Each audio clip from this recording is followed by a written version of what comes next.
मेरे जिगर के टुकड़ों, आज हम आपके लिए बहुत ही खूबसूरत movie beauty and the beast को एक्सप्लेन करने वाले हैं। मूवी की स्टार्टिंग में हम फ्रांस के राजकुमार को देखते हैं जो गांव के लोगों पर ज्यादती कर उनसे जबरन टैक्स वसूल करता था ताकि वो महल को और भी खूबसूरत बना सके। वो अपने मेहमानों को बड़ी बड़ी दावतें दे सके। वो अपनी दावतों में केवल खूबसूरत हसीनाओं को ही बुलाता था। विधि का विधान है, जिसने किया छिनरपन उसका कटता आया है और साला कटेगा, प्रिंस का भी कटेगा।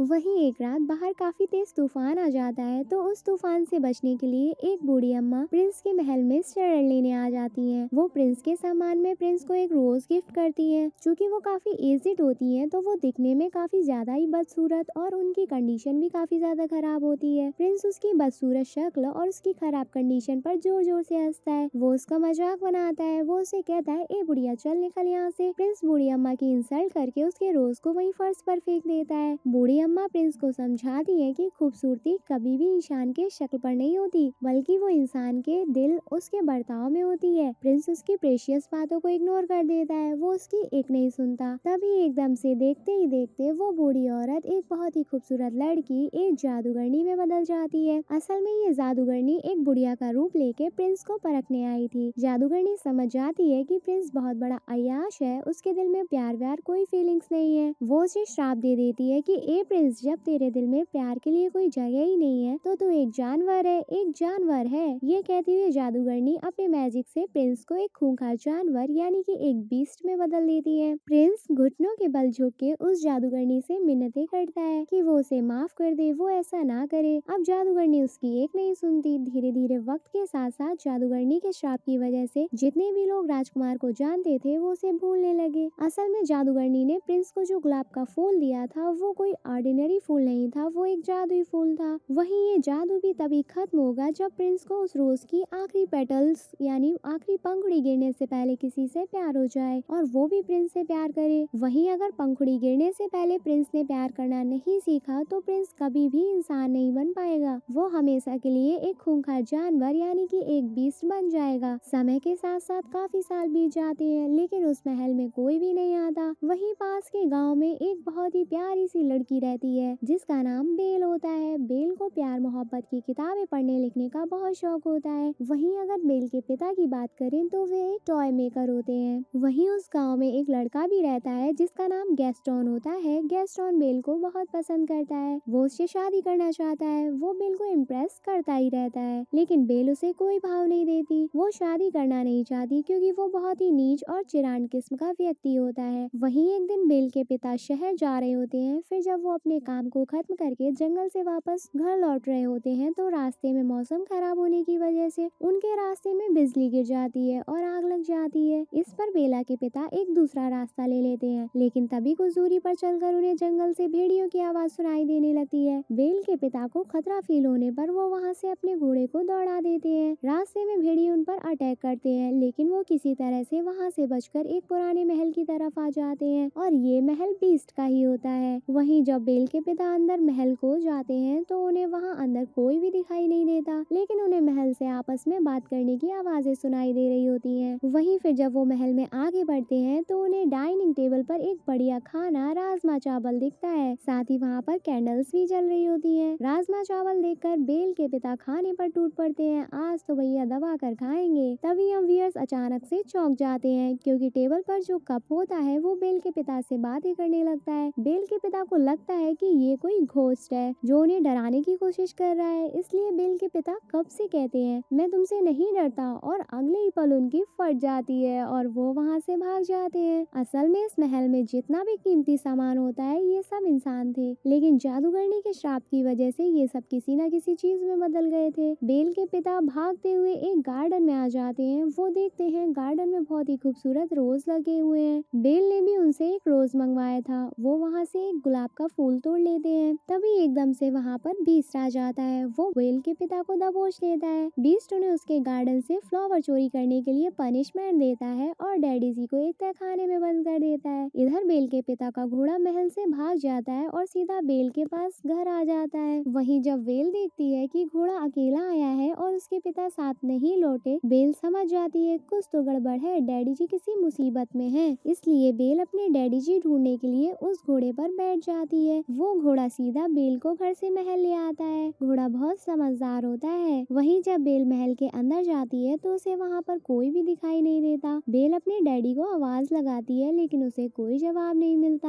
आगे बेल महल में आपस में बातचीत करने की आवाज सुन पा रही होती है लेकिन उसे कुछ भी नजर नहीं आ रहा होता। बेल महल में आगे बढ़ती है और उस जगह तक पहुँच जाती है जहाँ पर उसके डैडी कैद होते हैं। बेल के डैडी उसे बताते हैं कि ये पूरा महल जिंदा है, निकल जाओ फौरन यहाँ से, नहीं तो जानवर बीस्ट तुम्हें देख लेगा। वो बताते हैं कि मैंने तुम्हारे लिए एक गुलाब का फूल तोड़ा था और उसने मुझे फूल तोड़ने की ये सजा दी है, मुझे तहखाने में हमेशा के लिए कैद कर दिया है। लेकिन तभी एकदम से बीस्ट वहाँ पर आ जाता है। बेल उसे देखकर घबरा जाती है लेकिन वो उसे शो नहीं होने देती और अपनी आवाज को बुलंद रख के वो बीस्ट से कहती है मैं अपने डैडी से मिलना चाहती हूँ। बीस्ट उसे मना कर देता है कि ऐसा नहीं हो सकता। बीस्ट की इस बात पर बेल उसे कहती है तुम बहुत ही निर्दयी और अत्याचारी हो, एक छोटी सी गलती के लिए तुम इन्हें इतनी बड़ी सजा दे रहे हो। मेरे डैडी ने एक फूल ही तो तोड़ा है और ऐसा करने के लिए मैंने ही उनसे कहा था। मैं हर हाल में अपने डैडी से मिलना चाहती हूँ। बेल की इस बात पर बीस्ट उसे कहता है कि अगर एक बार ये दरवाजा खुल गया और बंद हो गया तो फिर ये दोबारा कभी नहीं खुलेगा। इसके बाद बीस्ट दरवाजा खोल देता है। बेल अंदर जाते ही अपने डैडी को गले लगाती है लेकिन तभी एकदम से वो अपने पिता को बाहर की तरफ पुश कर देती है और इसके बाद दरवाजा बंद हो जाता है। बेल ने ऐसा इसलिए किया कि अगर एक बार ये दरवाजा बंद हो गया तो ये कभी नहीं खुलेगा, जिसका मतलब अब बीस्ट बेल के डैडी को अंदर नहीं डाल सकता। इन शॉर्ट बेल ने अपने पिता को बचा लिया होता है। इसके बाद बीस्ट बेल के पिता को बाहर ले जाकर छोड़ देता है और उन्हें आजाद कर देता है। इधर बेल हमेशा के लिए कैद थी, वो बहुत परेशान होती है। वहीं जब बीस्ट वहाँ पर नहीं होता तब एक घड़ी और एक कैंडल स्टैंड बेल के पास आते हैं। दरअसल मेरे जिगर के टुकड़ों ये सब चीजें इंसान थी लेकिन जादूगरनी के श्राप की वजह से कैंडल स्टैंड और घड़ी बन गई थी। वहीं ये इंसानों की तरह ही सोचते हैं, बात कर सकते हैं, सुन सकते हैं, चल सकते हैं। कैंडल स्टैंड और घड़ी दोनों मिलकर दरवाजे को खोल देते हैं और बेल को कहते हैं तुम हमारे साथ साथ आओ, हम तुम्हें रहने के लिए एक अलग रूम देंगे, क्योंकि कहीं ना कहीं उन्हें यह लगता था कि बेल ही वो लड़की हो सकती है जो उन्हें इस श्राप से आजाद करा सकती है। वो बेल को रहने के लिए एक बहुत ही खूबसूरत रूम देते हैं। वहीं जब ये बात बीस्ट को पता चलती है तो उसे बहुत तेज गुस्सा आता है। वो घड़ी और कैंडल स्टैंड को खूब गरियाता है, उन्हें खूब डांटता है, जिस पर वो उसे कहते हैं बेटे बीस्ट तुम इस तरह से गुस्सा मत करो, हो सकता है यही वो लड़की हो जो हम सबको इस श्राप से आजाद करवाएगी। तुम्हें उसके करीब जाना चाहिए, उसे इम्प्रेस करो जाके और फिर तुम्हें भी उससे प्यार हो जाएगा, वो भी तुमसे प्यार करेगी और ये श्राप टूट जाएगा। वो आगे कहते हैं तुम आज रात उसके साथ डिनर के लिए क्यों नहीं पूछते। ये बात सुनकर बीस्ट फिर से उन पे गुस्सा करता है तो वो उन्हें कहता है क्या पागल तो नहीं हो गए हो तुम लोग, मैं उस चोर की बेटी को अपने साथ डिनर के लिए इनवाइट करूं, उस नीच के साथ खाना खाऊं, ऐसा कभी नहीं हो सकता। लेकिन फिर जब महल में रखी सभी चीजें उस प्रिंस को बहुत इंसिस्ट करती हैं तो वो इस बात के लिए मान जाता है, क्योंकि कहीं ना कहीं बीस्ट को भी लगता है कि ये सब उसकी वजह से हुआ है। इसके बाद बीस्ट बेल के पास जाता है तो बेल से कहता है तुम आज रात मेरे साथ डिनर पर आओगी, लेकिन तुम ये मत समझ लेना कि ये रिक्वेस्ट है या मैं तुम्हारा गुलाम हूँ। ये सुन के बेल भड़क जाती है। वो उसे कहती है कि पागल तो नहीं हो गए तुम, पहले तुमने मेरे डैडी को कैद कर दिया, फिर मुझे भी बंदी बना लिया, अब मेरे साथ डिनर करना चाहते हो, सपने में भी मत सोच लेना बीस्ट। ये सुनकर बीस्ट की लाल हो जाती है। वो जोर जोर से दरवाजे को पीटता है, ये कहते हुए चाहे जो भी हो तुम मेरे साथ डिनर करोगी। इस पर बेल कहती है मैं तुम्हारे जैसे बीस्ट के साथ डिनर करने के बजाय भूखे मरना पसंद करूंगी। बीस्ट कहता है हाँ तब तो ठीक है, मैं तुम्हारी इस इच्छा को जरूर पूरा करूंगा, तुम्हें भूखा ही मारूंगा। इसके बाद बीस्ट वहाँ से चला जाता है। बेल के इस एटीट्यूड को देखकर सभी श्रापित चीजों को ये पक्का यकीन हो जाता है कि बेल ही वो लड़की है जो उन्हें इस श्राप से मुक्ति दिलाएगी। नेक्स्ट सीन में हम बीस्ट को देखते हैं जो उसी श्रापित रोज फ्लावर के पास बैठा हुआ होता है। बीस्ट देखता है कि धीरे धीरे समय के साथ साथ उस फ्लावर की बहुत सी पंखुड़ियां टूटकर गिर चुकी होती हैं, बहुत ही कम पंखुड़ियां अब बची हुई हैं। वहीं फिर जब इस रोज फ्लावर की सारी पंखुड़ियां टूटकर गिर जाएंगी तो फिर बीस्ट भी हमेशा के लिए बीस्ट ही रह जाएगा और महल की सारी श्रापित चीजें वो भी हमेशा के लिए बेजान बन जाएंगी। इसके बाद के सीन में हम वेल के डैडी को देखते हैं जो वापस से अपने गांव में आ चुके हैं। वो गांव के लोगों को बताते हैं कि जंगल के पास एक महल है और उस महल में एक बीस्ट रहता है, उसने मेरी बेटी को ट्रैप कर लिया लिया है, प्लीज उसे बचा लो। गाँव के लोगों को डैडी जी की किसी भी बात पर यकीन नहीं होता। सबको यही लगता है बुढ़ऊ फेंक रहा है। सब लोग उसकी ये बात कहानी समझकर उसका मजाक बना रहे थे। लेकिन इतने में ही गैस्टोन, जो कि बेल का दिलचला आशिक है, वो बेल के पिता को इम्प्रेस करने के लिए कहता है कि मुझे तुम्हारी बात पर यकीन है, चलो बताओ कहाँ है वो महल, अभी चलते हैं और बेल को उस दरिंदे बीस्ट से बचा कर लाते हैं। इस बात पर गैस्टोन और उसका एक साथी बेल के डैडी के साथ जंगल के रास्ते निकल पड़ते हैं। वहीं जब वो जंगल में पहुंचते हैं तो उन्हें वो रास्ता कहीं भी नहीं मिलता जिस रास्ते से डैडी उस महल तक पहुंचे थे। काफी देर जंगल में भटकने के बाद गैस्टोन को डैडी पर बहुत गुस्सा आता है। गुस्से में वो डैडी जी से कहता है, बुढ़ऊ लगता है तुम सठिया गए हो, बीस्ट फीस्ट जैसा कुछ भी नहीं होता। सुनो डैडी जी, मैं तुम्हारी छोकरी से प्यार करता हूँ और मैं उससे निकाह करना चाहता हूँ। जिस पर डैडी जी उसे कहते हैं, तेरे जैसा नालायक खूस आदमी मेरी बेटी के लायक तो बिल्कुल नहीं है, तेरी ये इच्छा कभी भी पूरी नहीं होगी। इस बात पर गैस्टोन आग उगलने लगता है। तेरी बहन को सुअर काटू डैडी। वो डैडी जी को एक मुक्का झड़क देता है और उन्हें एक पेड़ के नीचे बांधकर मरने के लिए छोड़कर चला जाता है, क्योंकि इस जंगल में कई भेड़िया रहते हैं। नेक्स्ट सीन में हम वियर्स एक लेडी को देखते हैं जिसका नाम एक्था होता है। उस लेडी को गांव से निकाल दिया गया था। एक्था डैडी जी की जान बचा लेती है, वो उन्हें चाय पानी भी देती है।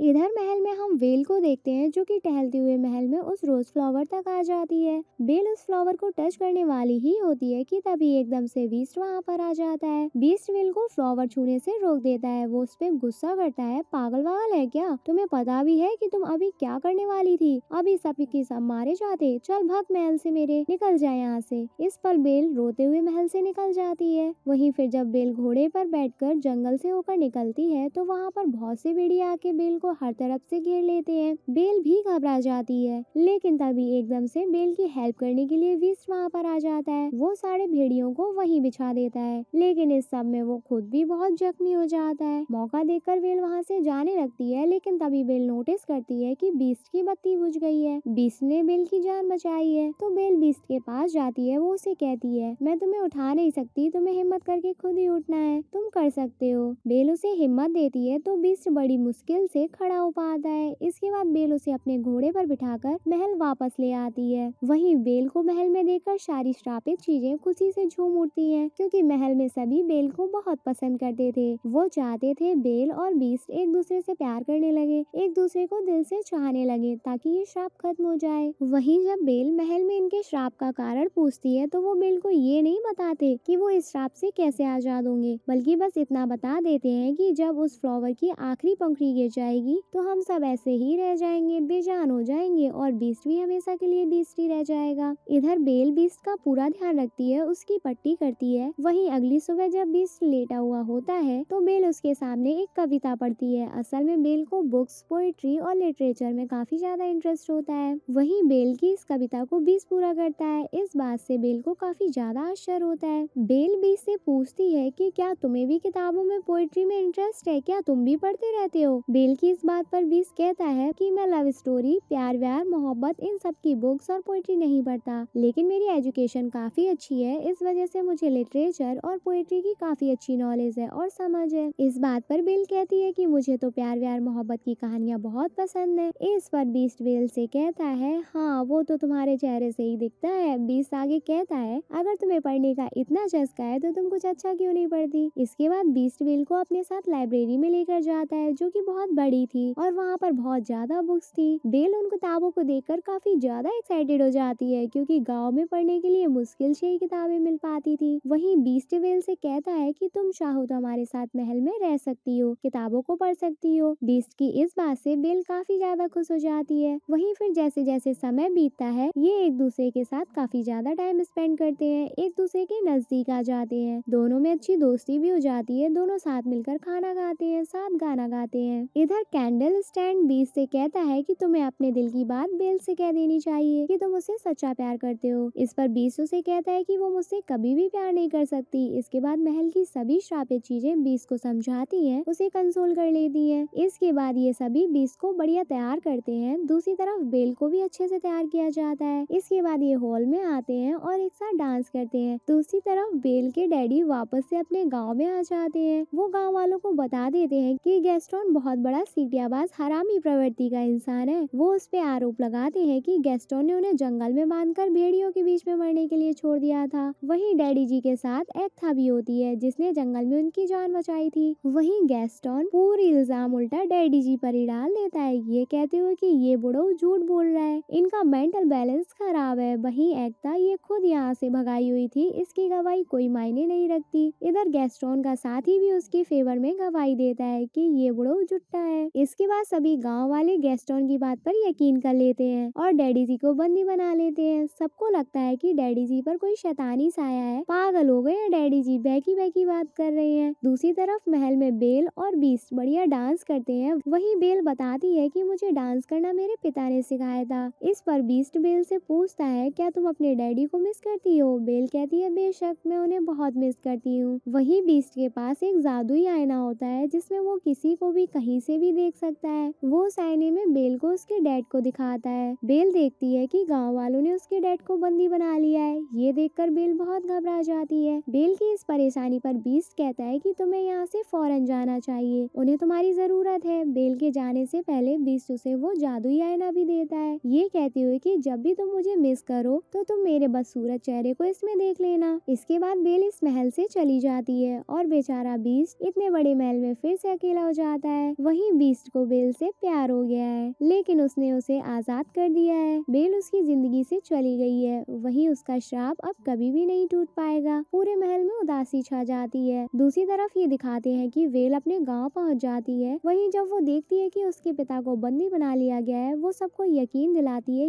ये कहते हुए कि जंगल में एक महल है, उस महल में एक बीस्ट रहता है, लेकिन गांव वाले उसकी भी बात का यकीन नहीं करते। इसके बाद बेल गांव वालों को उस जादुई आईने में बीस्ट को दिखाती है। बीस्ट को आईने में देखकर सबकी एक लाइन से फट जाती है। गांव वालों को डरा हुआ देखकर वो उनसे कहती है कि आप लोगों को डरने की बिल्कुल भी जरूरत नहीं है, बीस्ट दिल का एक नंबर आदमी है, वो किसी को भी नुकसान नहीं पहुंचाएगा। बेल की इस तरह की बात सुनकर गैस्टोन को यकीन हो जाता है कि हो ना हो बेल उस बीस्ट से प्यार करने लगी है। गैस्टोन बहुत जेलस हो जाता है। वो गांव वालों को भड़का देता है कि बेल पर भी काला जादू किया गया है और ये बीस्ट ने ही किया है, इसे भी इसके बाप के साथ बंदी बना दो। इसके बाद गैस्टोन गांव वालों को भड़काता है कि हमें हर हाल में बीस्ट को खत्म करना होगा, नहीं तो वो यहाँ गांव में आके हमारे परिवार वालों को, हम सबको मार देगा। इधर गांव वाले भी उसकी बातों में आ जाते हैं और पूरा गांव ही महल की तरफ चल देता है। वहीं फिर जब गांव वाले बीस्ट को मारने के लिए महल में पहुंचते हैं तो महल की श्रापित चीजें गांव वालों पर अटैक कर देती हैं। गांव वालों को जमकर धोती हैं। गांव वालों को तो कुछ समझ नहीं आ रहा होता है कि क्या बसर मची हुई है, क्योंकि ये सब इंसान तो होते ही नहीं बल्कि candle stand, piano, cup plate, अलमारी, बाकी श्रापित चीजें होती हैं। इधर गैस्टोन बीस्ट तक पहुंच जाता है। वहीं बीस्ट बेल के महल से जाने के बाद से देवदास की तरह बहुत सैड बैठा हुआ होता है, वो उसे मिस कर रहा होता है। वहीं गैस्टोन बीस्ट को भड़काने लगता है कि ए भालूशी शक्ल के, तुम्हें क्या लगता है कि बेल तुमसे प्यार करती है, बल्कि उसी ने हमें तुम्हें यहाँ मारने के लिए भेजा है। ये कहकर वो बीस्ट को गोलियों से भून देता है। धाए धाए गोली चलने से बीस्ट नीचे गिर जाता है, लेकिन वो महल के ऊपरी हिस्से को पकड़ लेता है। इधर गैस्टोन बीस्ट को फिर से शूट करने वाला होता है, लेकिन इससे पहले वो ऐसा कर पाता एकदम से बेल वहाँ पर आ जाती है। वो गैस्टोन का हाथ पकड़ लेती है। वो उसे रोकने की कोशिश करती है, लेकिन फाइट में गैस्टोन का पैर फिसल जाता है और वो भी नीचे गिर जाता है। उसकी गन भी उसके हाथ से छूट जाती है। इधर बेल बीस्ट को पुकारती है। वो बीस्ट से कहती है कि मैंने गाँव वालों को बहुत समझाया, लेकिन किसी ने भी मेरी बात नहीं सुनी। बेल को देखकर बीस्ट का फेस चमक उठता है और वो देवदास से सीधा सुपरमैन बन जाता है। पहले वो खुद को एक सेफ जगह पर लैंड करता है, फिर वो गैस्टोन तक पहुंचता है। वो गैस्टोन में सुअर भर देता है, फिर उसे गर्दन से पकड़कर हवा में कर देता है। गैस्टोन का चिरक जाता है। वहीं फिर जब वो उसे महल की ऊंचाइयों से फेंकने वाला होता है तो गैस्टोन उसे रिक्वेस्ट करता है, बीस्ट भैया, मुझसे गलती हो गई, मैं पत्थर का बन गया, मेरी आत्मा बहुत कमजोर है, प्लीज मुझे नीचे उतार दो। इस पर बीस्ट कहता है, लोड़ू साले, पहली बात तो ये जो तू टिकटॉक टिकटॉक चलती है, अरे अरे सॉरी, मैं बीस्ट नहीं हूँ। ये कह के बीस्ट उसे छोड़ देता है। चल भाग, निकल मेरे महल से, तेरी बहन का कुत्ता काटू। इधर गैस्टोन तुरंत वहाँ से रफू चक्कर हो जाता है। वहीं फिर जब बीस्ट बेल के पास जाता है कि तभी एकदम से मौका देखकर गैस्टोन बीस्ट में गोलियां भर देता है, ये कहते हुए, अब बता बीस्ट, लोड़ू कौन है। अब बीस्ट बहुत जख्मी होता है और वो भी धरती पर ढह जाता है। वहीं गैस्टोन जिस जगह पर खड़ा होता है वो जगह अपने आप में टूट ही जाती है। गैस्टोन नीचे गिर जाता है और उसकी मौत हो जाती है। दूसरी तरफ बीस्ट अपनी जिंदगी की आखिरी सांसें ले रहा होता है। बेल उसके पास ही बैठी होती है। वो उसे कहती है कि अब मैं तुम्हें छोड़कर कभी नहीं जाऊंगी। इस पर बीस्ट कहता कहता है कि अब मेरे जाने का समय हो गया है। तभी हम वियर्स ये देख पाते हैं कि उस श्रापित रोज की आखिरी पंखुड़ी भी गिर जाती है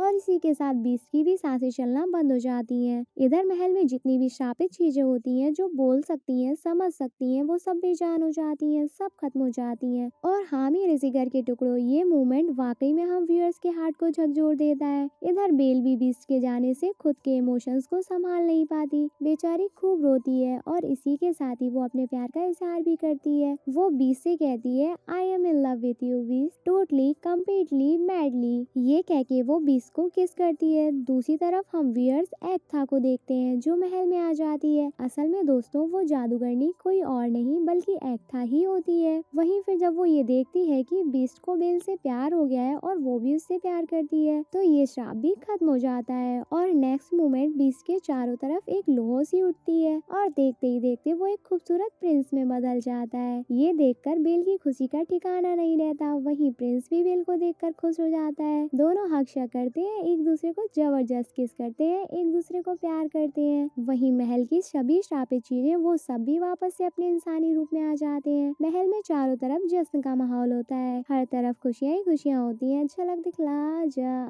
झलक दिखला जा, एक बार जा जा जा जा जा। लास्ट सीन में बेल और प्रिंस एक साथ सबके बीच में डांस करते हैं और इसी खूबसूरत एंडिंग के साथ ये मूवी यहीं पर खत्म होती है। और हाँ बेटा, तुमने चैनल सब्सक्राइब नहीं किया तो भूल जाना, फिर मैं इतनी अच्छी मूवी एक्सप्लेन नहीं करूंगी। I love you family. I hope आपको हमारे मूवी समझाने का तरीका पसंद आया होगा। हमारे चैनल को ऐसे ही प्यार देते रहिए। Good bye.